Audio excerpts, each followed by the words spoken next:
Good morning, everyone.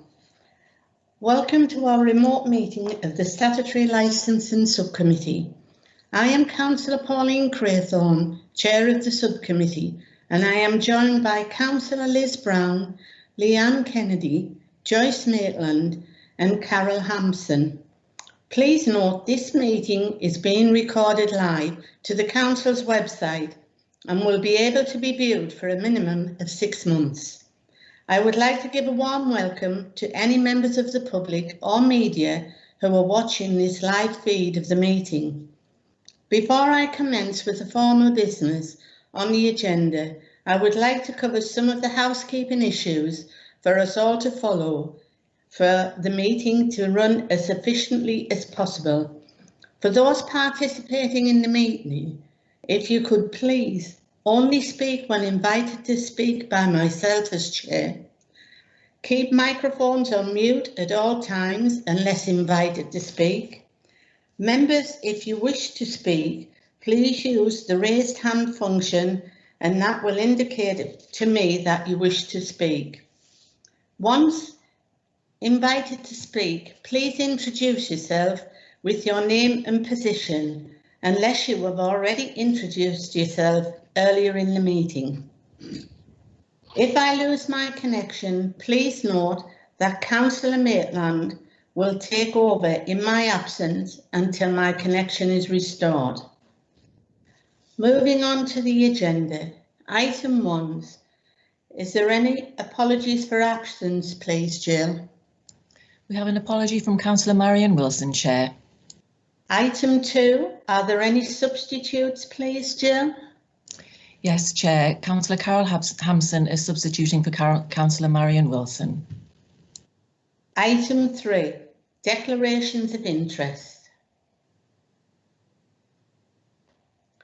Item 4 is an application for the grant of a premises licence in respect of the Gables Pod Camping, 3 Lane Ends, Escombe.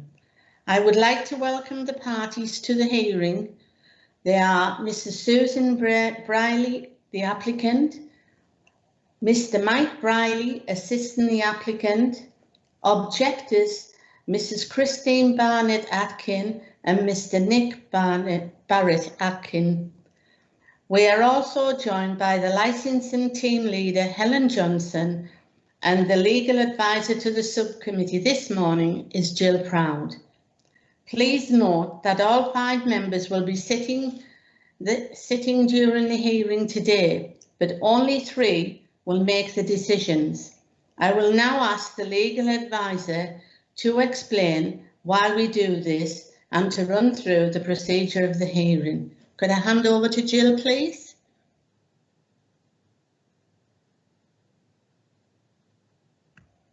Jill, you're on mute.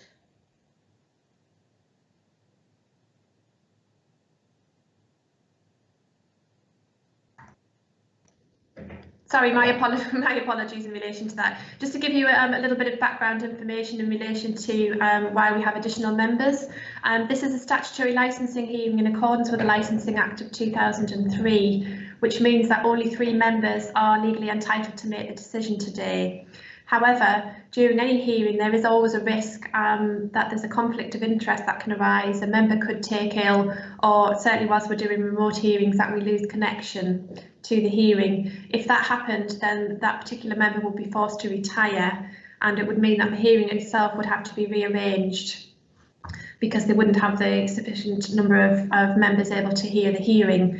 Therefore, in order to avoid the resulting delays and costs for all concerned, additional members are asked to participate so that they can stand in should this happen and a member has to retire.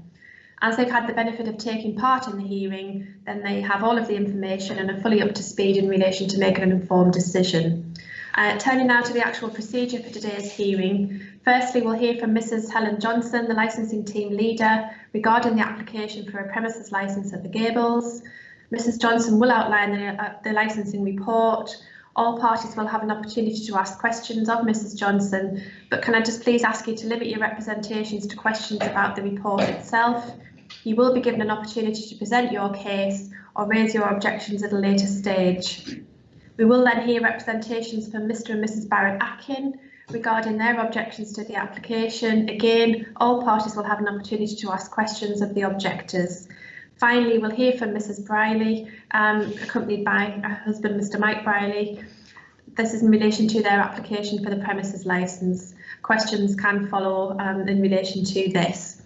Once representations have been made and all questions asked, then the parties will be asked to sum up. The order will be the licensing officer, the objectors and the applicant. After that, the subcommittee will retire to deliberate in private and all parties will be notified later in the day of the outcome. Following that telephone call, you will receive a formal written notice outlining the decision and the reasons for that decision. And finally, if I can just indicate to you, as the legal advisor today, occasionally there may be an instance where I need to interrupt the proceedings if advice is required or if I think that it's appropriate to do so. So please bear with me if you do need to do that. Thank you, Chair. Thank you, Jill. Could we hand over now to the licensing officer report? Helen, could we have your report, please? Yeah, good morning. I'm Helen Johnson, Licensing Team Leader for Durham County Council. So as explained, this is for the grant of a premises licence for the Gables Pod Camping, 3 Lane Ends, Escombe, Bishop Auckland. A plan showing the location of the premises is attached at Appendix 2, which is at page 11. The application is attached as Appendix 3, pages 13 to 32. It was submitted by Mrs Susan Briley on the 27th of January 2020. The consultation, the 28-day consultation period ended on the 24th of February 2020. The application was originally requested for the supply of alcohol for consumption on and off the premises from 11 AM until midnight, Monday to Sunday. The provision of recorded music from 10 until midnight, Monday to Sunday, and the provision of live music and performances of dance from 12 midday until midnight, Monday to Sunday. However, there was mediation with the applicant and the environmental health on the 10th of February 2020, where Mrs Briley amended the application to revise the timings for recorded music, live music and performances of dance so that they would cease at 11 PM. That's attached as Appendix 4, which you'll see at pages 34 to 35. Following further mediation with Durham Constabulary, Mrs Briley then amended the application, which you'll see at Appendix 5 at page 37, to add some additional conditions to promote the licensing objectives. And also Mrs Briley provided some additional information in support of the application, which was circulated to all those that made representations. That was on the 26th of February. That's at Appendix 6, pages 39 to 41. So during the 28-day consultation period, we did receive 6 objections from other persons. 2 of these were withdrawn.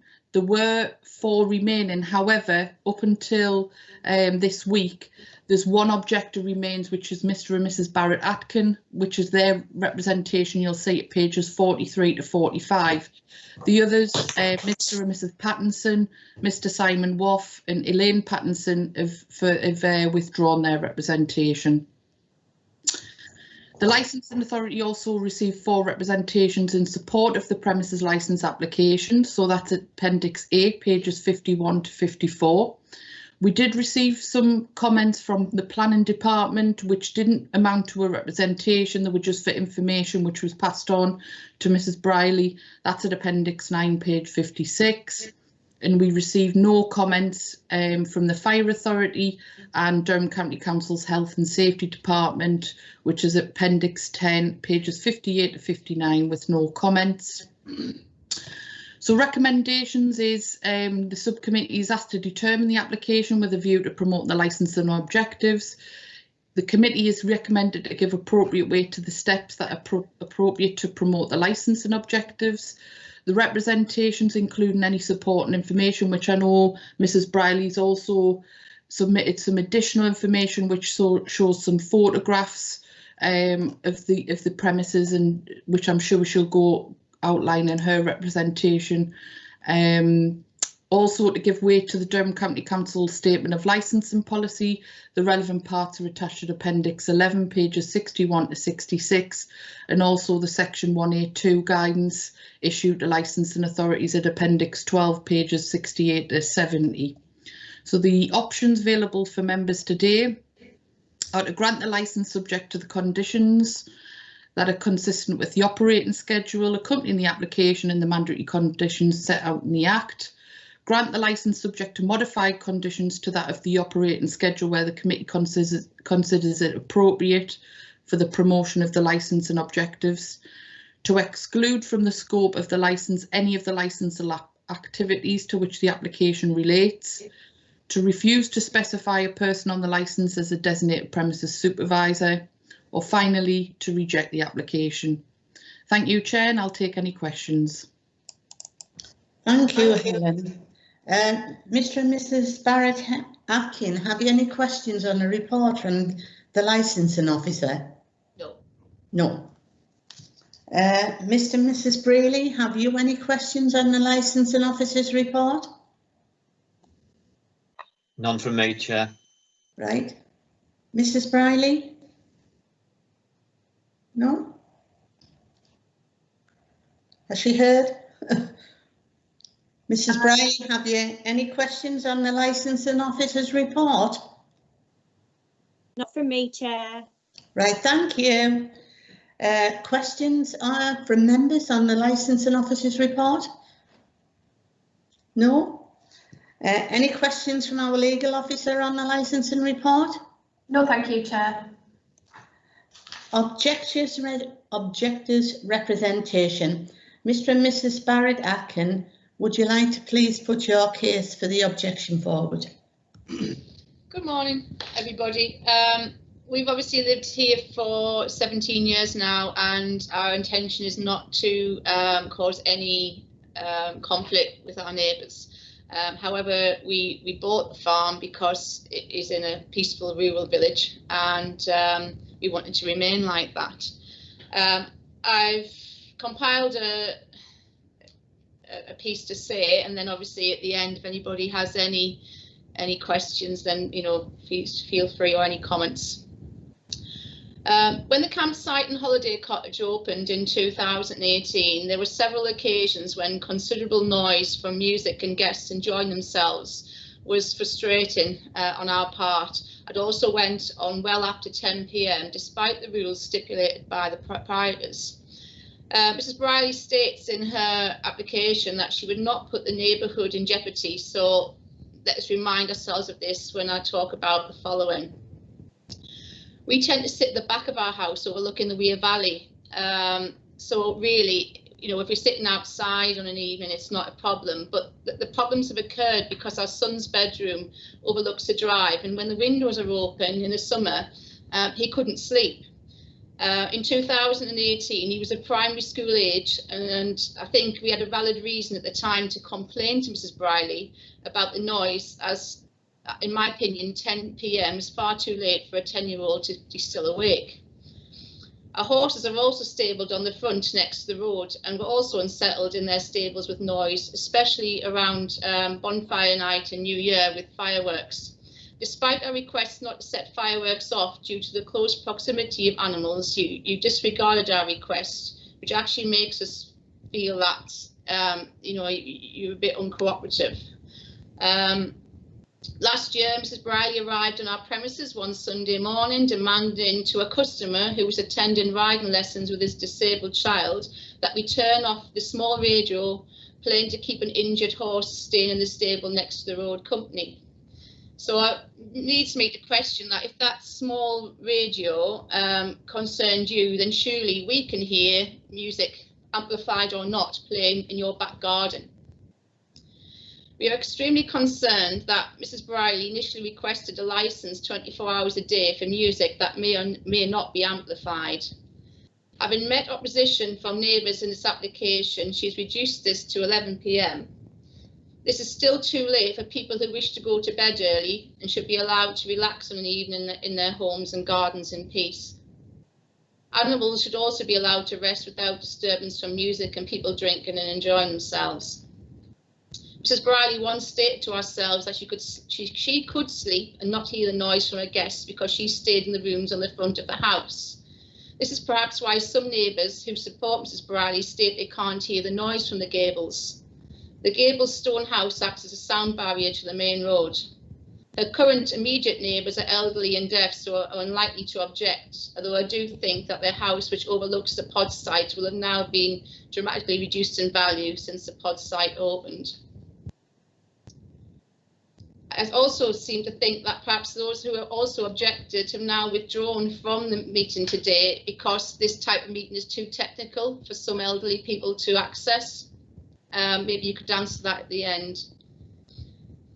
It is pleasing that you will ask wedding guests to leave at 9 p.m. You state there could be a maximum of 10 people staying in your pods and clock tower.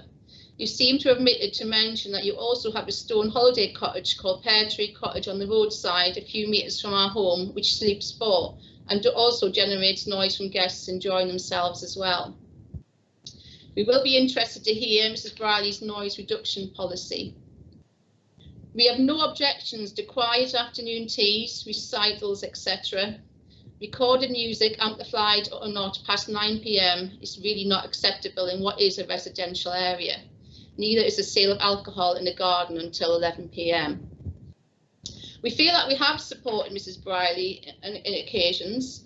Last year, a gentleman with terminal throat cancer staying at the pod site knocked on our door asking ourselves for parking, as Mrs. Briley had refused to allow him to park his van on site, and there was nowhere safe and secure to park it on the roadside.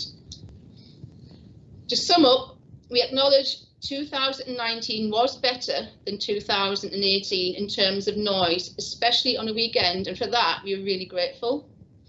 We also think that a lot of the ideas you have for the pods and holiday lets are attractive and good for the community. We are willing to compromise to some extent. We do hope that Mrs. Briley will respect the point of view of her neighbours, both human and animal, and allow us to live peacefully in our lovely homes. We want to keep our neighbourhood peaceful and a happy place to live. So let's remind you again, Mrs. Briley, you state you would not put the neighbourhood in jeopardy. And that's all we've got to say. Thank you very much. Thank you. Any questions from the licensing officer, Helen? It wasn't a question, it was just clarification. I know it was mentioned that the application was initially applied for 24-hour music, but just to confirm, it was from 10 a.m. until midnight, and then it was reduced down to 11 p.m. So it wasn't 24 hours applied for. It was the 10 a.m. until midnight. Thank you, Chair. Thank you, Helen. Mr. and Mrs. Briley, would you like to ask questions? If I may, Chair, just a comment. Yes. I think respect everything that Mr. and Mrs. Barrett-Atkins said. I just think this hearing will need to deal in fact, and there were some elements that just aren't factual in terms of our neighbours. Certainly I'm not deaf, and the reduction in value of their house, I don't think that's a fact. So I think it's just a reminder that we're dealing with facts throughout this hearing. Would Mrs. Briley like to say anything about the objector's report? Yeah.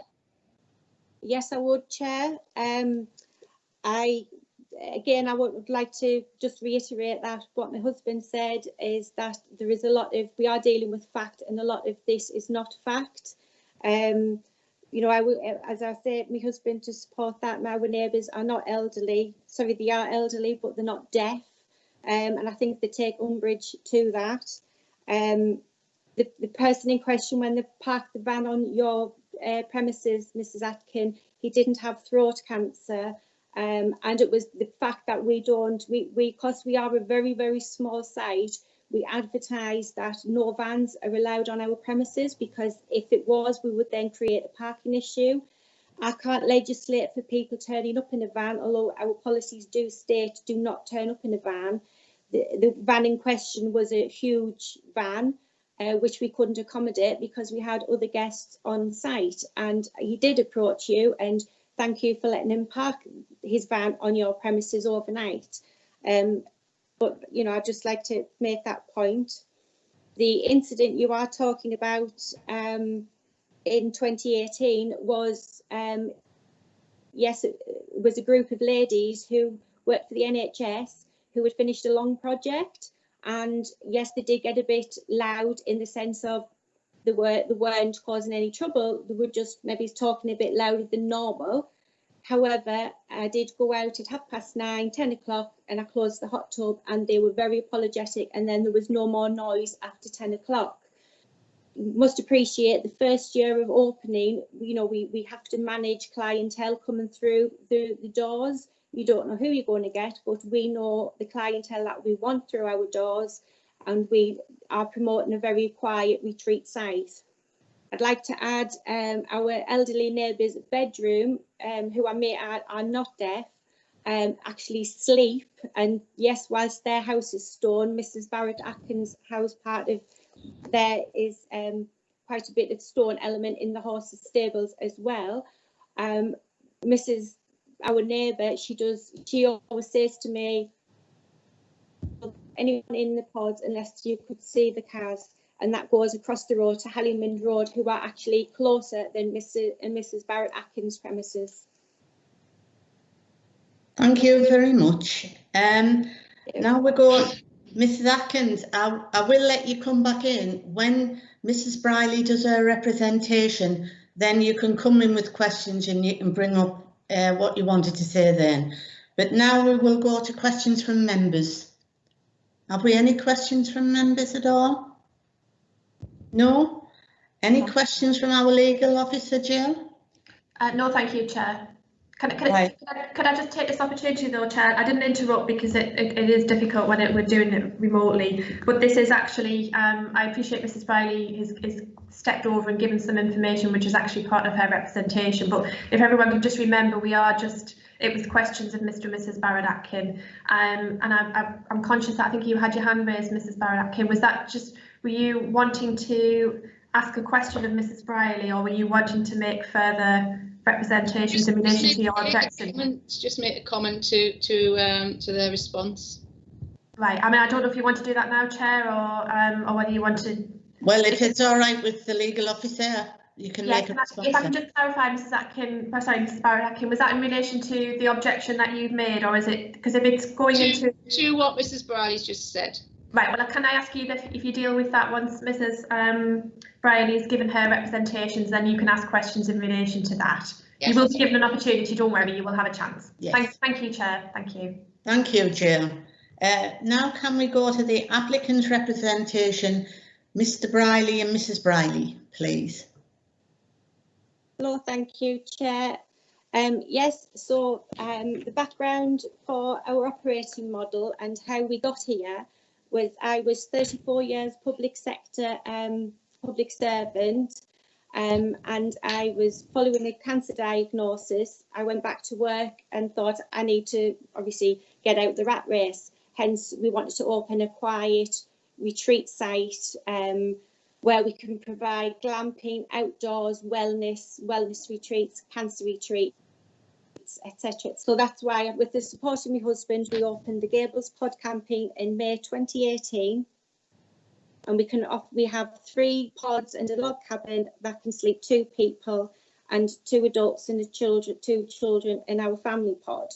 We have a lovely hot tub on site which is bookable for 1 hour at a time only, and we obviously manage that. I'm BISHTA qualified, so I am taking very seriously the hygiene and the maintenance of our site.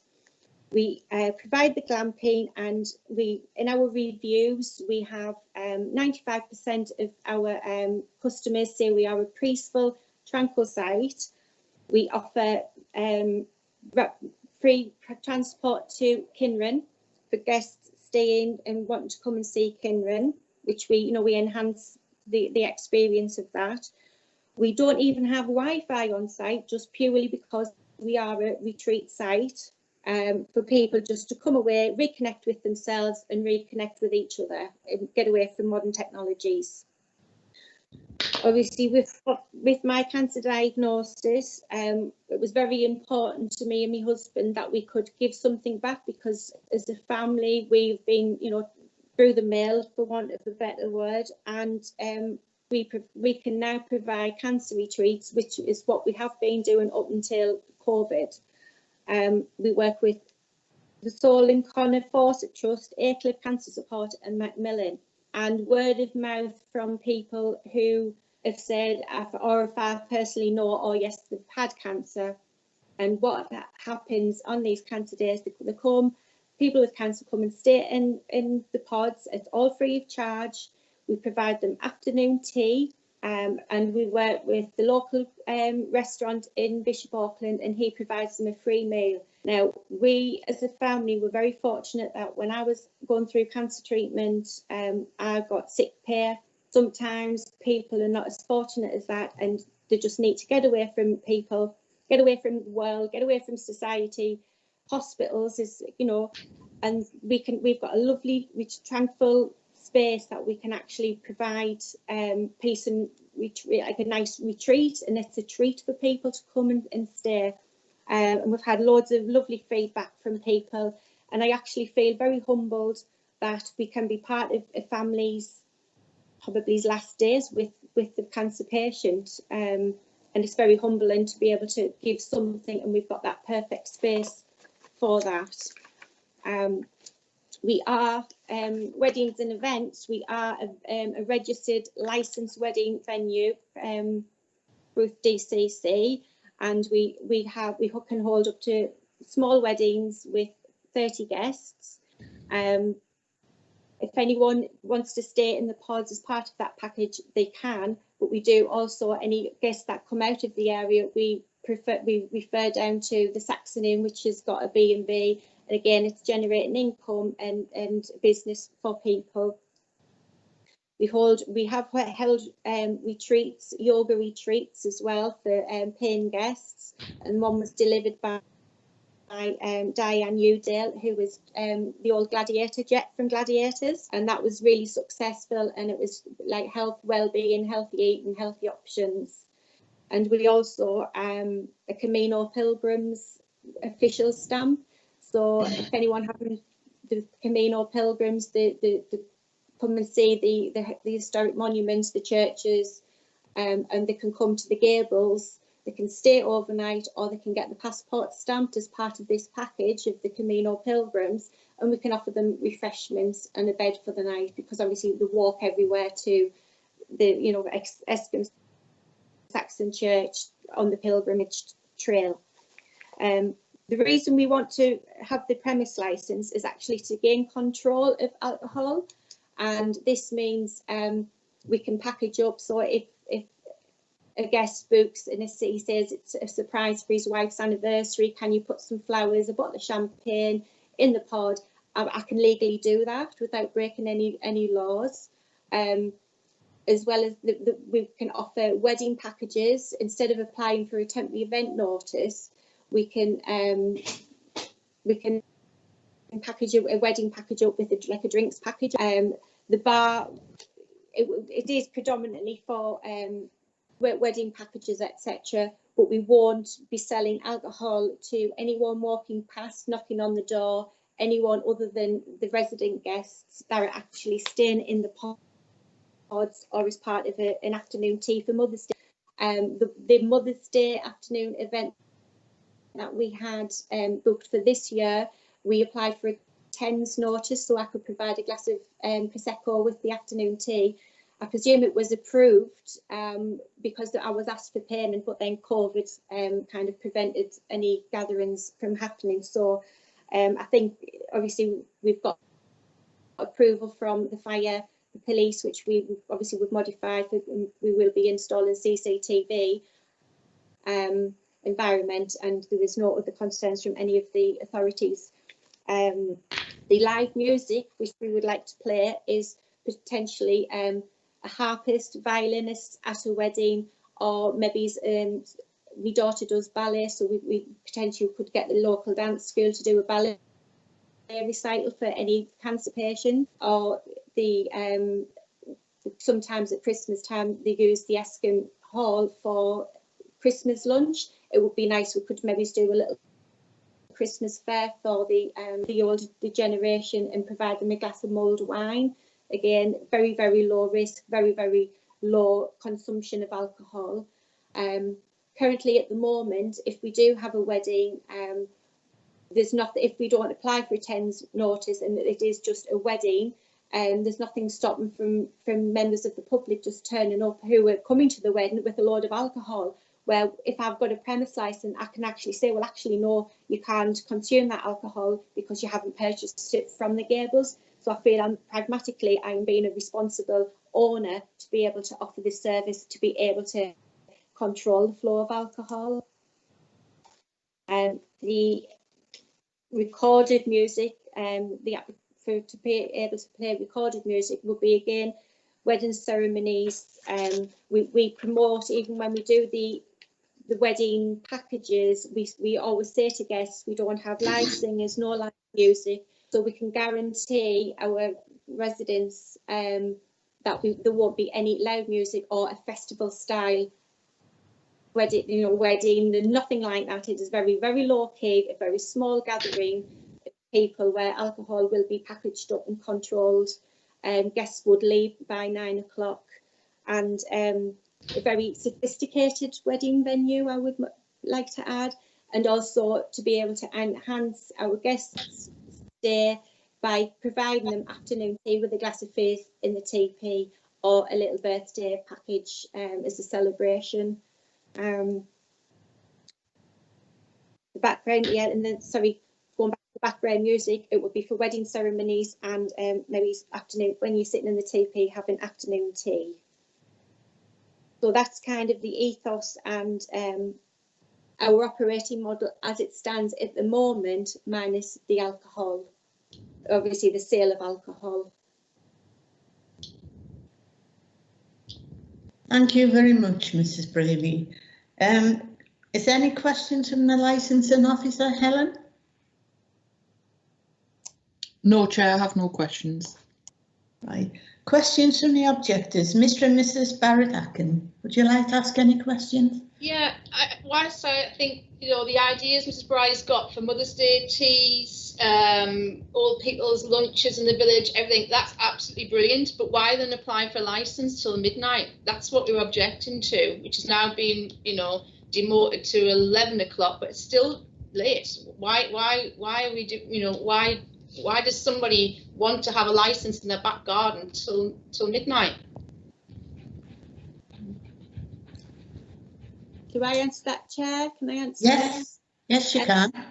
Yeah, well, I would just firstly like to say that I know you keep referring to our premises, the Gables Pod Camping is in our back garden. Whilst it is a back garden, it is 3/4 of an acre, and we have the correct planning permission to be able to do the camping pods, but also the fact that it is, because it is a small, it's very well contained, it's a beautiful site. It is, yes, yeah. It's not a party site, but we can actually control, we've got more control over the flow of alcohol.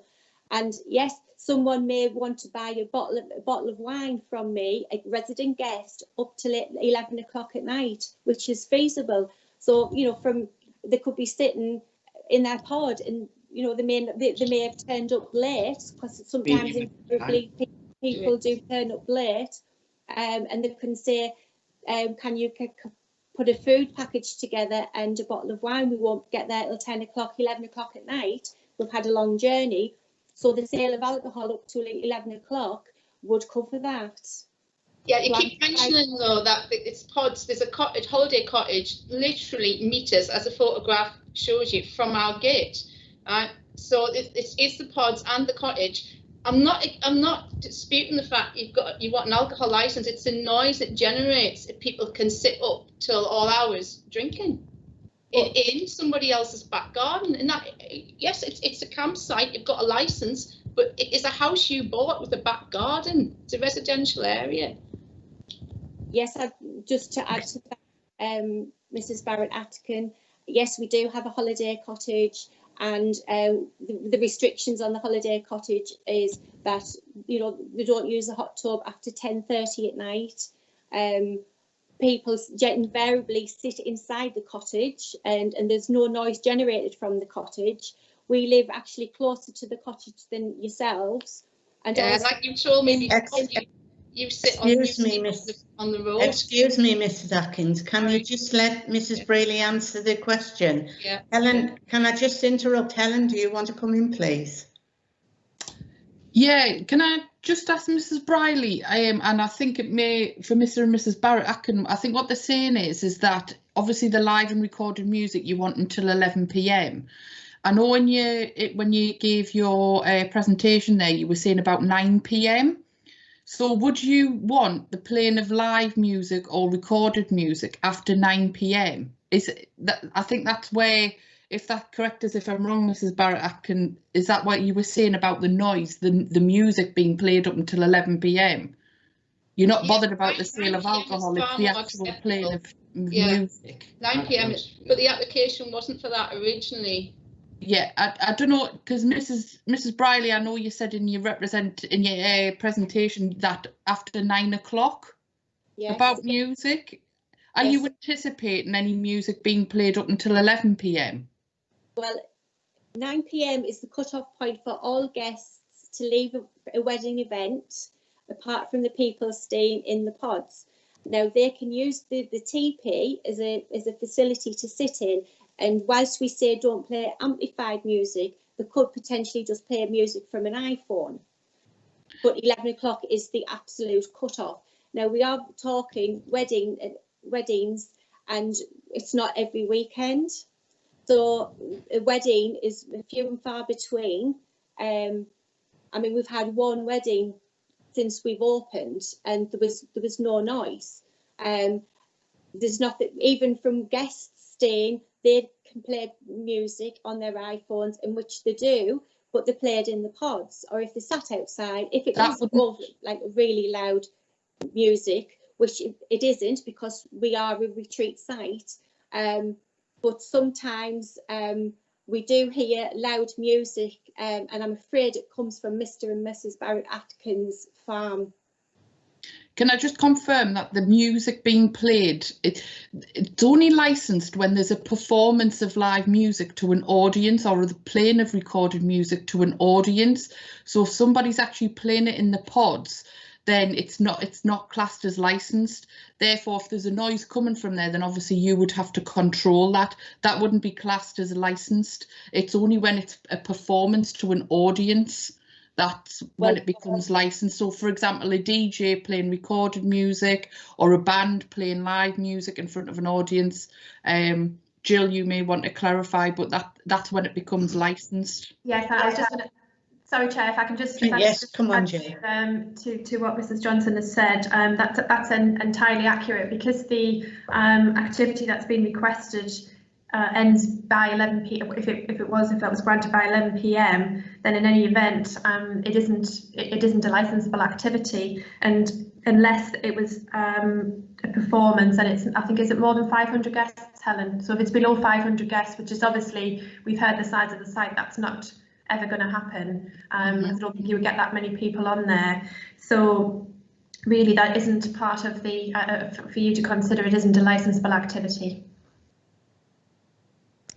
Could I just bring Mr. Briley in, please? You've got your hand up. You have something to say, and then I'll bring you back in, Mrs. Barrett Atkins. Yeah, thank you, Chair. I think I just want to emphasise, and I agree with Nick and Christine, in terms of our ethos is to have a quiet site and retreat site and well-being site, and the controls and measures that we're looking for through the plan, through the licensing, is to be able to maintain that and have the control to maintain that. So, and we work with our neighbours and colleagues to do that. So that's the whole ethos of what we want to do. It's that control that gives us to be able to do that. We're a quiet family. We don't want revellers. We don't want to attract revellers. We want somebody to have a nice wedding here. We want guests to leave at 9 p.m. There's no live music then in the scenario that was just described around a performance to people. And they say we want to just be able to maintain and control and provide a good experience in line with supporting our neighbours as well, and the environment. Thank you. Mrs. Barrett-Atkins, would you like to come back in? Yeah, obviously I think there's been a lot of nitpicking going on here. You know, Mrs. Briley's joked to me in the past when I said, how does Carol and Mike feel about having the campsite? She said, well, they can't hear anyway, can they? You know, Halliman Road may physically be nearer your front door, but the campsite is nearer our premises. You know, gate to gate it is. Certainly the holiday cottage is very near. We are not objecting to people having a good time. You know, if we go away somewhere, you want to sit out on a summer's night, have a drink with friends, you know, if it's a hot tub, great. I'm not objecting to that. And certainly what they're forced to do for cancer sufferers is brilliant. But we have to remember that it's not entirely cancer sufferers staying there. You know, they have to make a profit and have paying guests. Again, you know, the Mother's Day events and things, fabulous, but we just don't want to have noise from people. Sorry to interrupt you. Can I just come in, Mrs. Akin-Briley? When we do the summing up, you will be able to bring all this in to your summing up at the end. At the minute, can I just ask you, can you ask questions of the report, what Mr. and Mrs. Briley have put to you? You know, specific questions on that report, if you have any. And then we'll come back to you to sum up how you know, what your objections are. The only one question is then, what can they not maybe look at a compromise of just an earlier licence than 11 p.m? Is it? Can I ask a question, Chair? Yes, yes. So the 11 o'clock, Christine, are you referring to the music or alcohol, sale of alcohol? Everything. Right, well, the music will be a 9 p.m. cut-off. And to be fair, we don't envisage any live music on our site. And just to reiterate what my husband said was, you know, we are a quiet family. We don't even go to festivals or anything like that, so we wouldn't want anything like that at the campsite ourselves. You know, and to get with all of this, I got into this business to provide a relaxing retreat because I don't want the stress. If I wanted stress, I would have stayed in my corporate job. So for me, I don't want to add any more stress than is necessary. We want to be able to just enhance our guests' experience. The 11 o'clock cut-off point, the 9 o'clock cut-off point is for weddings, but the 11 o'clock would be the absolute limit for the sale of alcohol, whereby, i.e., it will be a guest arriving late. So there will be no live music played up till 11 o'clock. It will be, you know, will be very quiet. But the sale of alcohol will be to just cover all bases, that if a guest arrives late and then they just need some refreshments. Right, Mr. Atkins, Mr. Barrett-Atkins, you've got your hand up. Would you like to ask a question on the report? Yeah, I do, yeah. Like I say, the main problem is what we have is 11 o'clock is just too late because, you know, obviously we have animals on the roadside. You know, we do keep some quite expensive racehorses in that stable. Obviously, you know, when these horses are in training, when they relax, they want to relax in peace. You know, if we could compromise, say 9 o'clock, you know, for everything, that would be fine. And then, you know, everybody can sort of live in peace. And you know, I'm not worried about my animals, you know, being kept awake. You know, this is the main problem. You know, 11 o'clock is too late. 9 o'clock, yeah, you know. Do you have any questions at all on the report, what Mr. Briley's given you, other than the time of the licence? And I just want to give you a fair chance to ask questions on their report. All right, no, it's fine. So is that all the questions you would like to ask? Yeah. Thank you then. Could I ask members, if any members have any questions? Could Councillor Joyce Maitland? Can I ask Mrs. Briley, I'm sorry, I might have missed it when it was technology. How many people would be on the site if you were fully occupied? you know, if all your pods was occupied, what would be the number on site at one time? A maximum of 10, and that would be 4 adults and 2 children, a maximum, or it could be 7 adults and 3 children, because we only have 1 family pod. And the rest, the other splits to adults. Can I ask another one? Do you have adequate parking if all your pods are full? We do, yes. Thank you very much. Right. Do you not want to come in, Councillor Brown? You had your hand up. I did, but Councillor Maitland asked my question. So that's taken the wind out of my sails, rather. Right, you are then. Have you any questions? No more questions for members? Any questions from the legal advisor? Yes, Chair. I'd just like to clarify. It may just be me. Sometimes my connection's cutting out a little bit, but I'm struggling with I'd just like clarification of the alcohol licence. I thought it was up until midnight, but is it 11 p.m? Helen, could you clarify that, please? I think, Chair. I think it was. I think Mr. Briley was nodding. I think just on the application it said it did say until midnight, but I'm gathering from today that it's 11 p.m. Is that right? So the applications originally for supply of alcohol on and off 11 a.m. until midnight. Yeah. There were no changes through mediation with environmental health or the police in regard to the hours for alcohol, so they still remain till midnight. Mm-hmm. Thank you. So Unless there's any further mediation throughout this hearing. But I think from what I've heard today, and if it's wrong, then please correct me. But from what I've heard today, there's a suggestion that Mr. and Mrs. Briley was saying 11 p.m. would be the cut-off for alcohol. If you could just confirm verbally rather than nodding, please. Yeah, that's right. Yes. That's so correct. Thank you. So it's 11 p.m. Although the application that we're all hearing says midnight, you're saying the alcohol would be 11 p.m. would be the cut-off. Yes, that's correct. Thank you, Chair. That was the only question I had. Thank you. Right, then I'll bring you in later, Mrs. We've come to the final address now. Helen, would you like to sum up, please?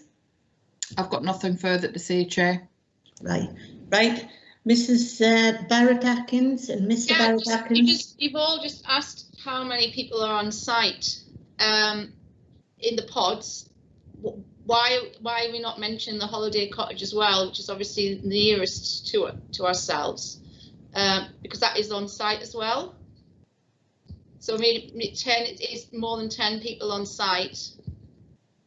The question that was asked of me was how many people can the pods accommodate, and it is 10 people. The cottage is 2 adults and 2 children.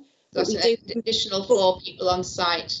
It is just obviously for the amount of people generating noise. But can I just interject there? Can we just, sorry, Mrs. Briley, but when you come to your summing up, you can clarify everything. Would Mrs. Barrett-Atkins please sum up about her objections, please? Yeah, obviously, you know, we have to live alongside the Brileys and the campsite. We acknowledge that 2019 was remarkably better in terms of disruption than the previous year, which again, we're very grateful for. We just, you know, want to be reassured on our part and for the neighbours that did object as well, that, you know, we will continue to live peacefully without having people making a lot of noise from consuming alcohol, listening to music, you know, outside, you know, on a summer's evening. And if we can reach a compromise of 9 p.m, then I think that would be a lot better for everybody all around. Is that all you've got to say, Mrs. Barrett? Right. Helen, you wanted to come in, please. Helen? Yeah, can I just clarify the application? I know there's reference to a cottage, but the application, I can't see it as part of this application. I don't know if I can share my screen with the plan which is attached to the application, and if Mr. or Mrs. Briley can confirm if the cottage is on there. Can I do that? Yes, yes, Helen. So, don't know if people can see that. No, So this is the cottage isn't on there, Helen. yeah. So that means that this that was just application purely so the application doesn't cover the cottage. Mm-hmm. So it wouldn't be part of the premises license if it was granted. Now I know you've asked for supply of alcohol on and off the premises. Therefore, if, for example, you wanted to supply alcohol in the cottage for persons who were taking alcohol from the premises which is covered here to take over to the cottage, then you would be authorised to do that because you've got off the premises. But just to confirm that the cottage is not included within this application, it's only on this plan here that's included. Does that make sense, members? Yes, Helen. Yes, it does. Can I ask a question, Chair? Yes, Mrs. Briley. Yeah. So the You're frozen. that would be predominantly me video off. Yeah. Predominantly, it was the Gables pod camping area predominantly where the alcohol would be consumed as part of an event. So, i.e., a Mother's Day afternoon tea, there would be no reason for anyone to go and stand in the car park and drink the alcohol or go into the cottage area. So we are containing the consumption of alcohol within the pod camping site area only. Thank you very much, Mrs. Briley. Would Mr. and Mrs. Briley like to put their summing up to the committee? Yes, so just to enhance and to reiterate what we said, we want to promote a very peaceful, calm and tranquility, like an oasis for people to come and relax and enjoy an outdoor wedding experience. Very quiet rural retreat wedding experience and glamping experience. The sale of alcohol will be packaged up and would be limited within any wedding events or afternoon tea events. It is limited. Any glampers wishing to purchase alcohol, again, we can package up as part of their glamping stay. And any sale of alcohol, which will be very, very limited, up to 11 o'clock, would only be for pod guests only. It is not the sale of alcohol for any events, because any events we sell our wedding events as a 9 p.m. cut-off point for the sale of alcohol and for all guests to leave by 9 p.m. and that is our ethos and that is how we want to run our campsite. We envisage to stay here as long as we can, and hopefully for our family, you know, to inherit this business. And it's really, we are very proud of what we've achieved and what we can actually provide for the community, and also what we can give back to the community. You know, we're an asset, and I hope, you know, we've won lots of awards. So, you know, we are very proud of our establishment and what we've built from scratch. And we respect our neighbours, and we certainly wouldn't put any of our neighbours into jeopardy, anybody. And we certainly respect what Mr. and Mrs. Barrett Atkins' concerns are. But we know we can assure you that as part of any events, 9 p.m. would be the cut-off point for guests to leave. And for the, you know, the sale of alcohol up to 11 o'clock will be very minimum, and that would only be for residents of the pods if they arrive late. Thank you very much. Could we have the final comments and advice from the legal advisor, please? Jill? You're on mute, Data. No, sorry. It just takes a second to turn off. Yes, thank you, Chair. I think everyone has had an opportunity to ask questions and to sum up.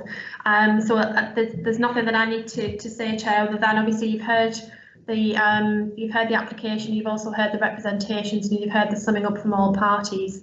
I just ask you to bear in mind the council statutory licensing policy, which Mrs Johnson referred you to, and also the section 182 guidance. In relation to the recorded music or music being played, that isn't a licensable activity due to the hours that it has been requested, and also due to the number of people that will be residing there. And I'd also ask you to bear in mind that we've had clarified today that the alcohol sale will actually be 11 PM and not midnight as initially in the application itself. Other than that, Chair, there's nothing really that I need to advise you on. I appreciate that, just to make it clear to everyone who's listening today, that the members will retire and they will consider what they've heard and then make a deliberation. And at that point, the legal advisor, which is myself, is invited in just to make sure that what they're proposing is legally correct, and then that will be announced at a later date. So I think the only thing that I would advise you at this stage, Chair, there are 5 councillors who have sat and heard the application today, but there are only 3 who can make the decision. So if I could just ask you to clarify or to identify who will be doing that, please. Right, thank you very much, Jill. Could I have 2 councillors, please, to raise their hands who would make the decision with me? I've got Councillor Liz Brown and Councillor Joyce Maitland. Those 2 councillors with myself will now retire to consider the representation of all the parties, and you will be notified of our decision later today by the licensing officer. Item 5, any other business. I have not been informed of any other items.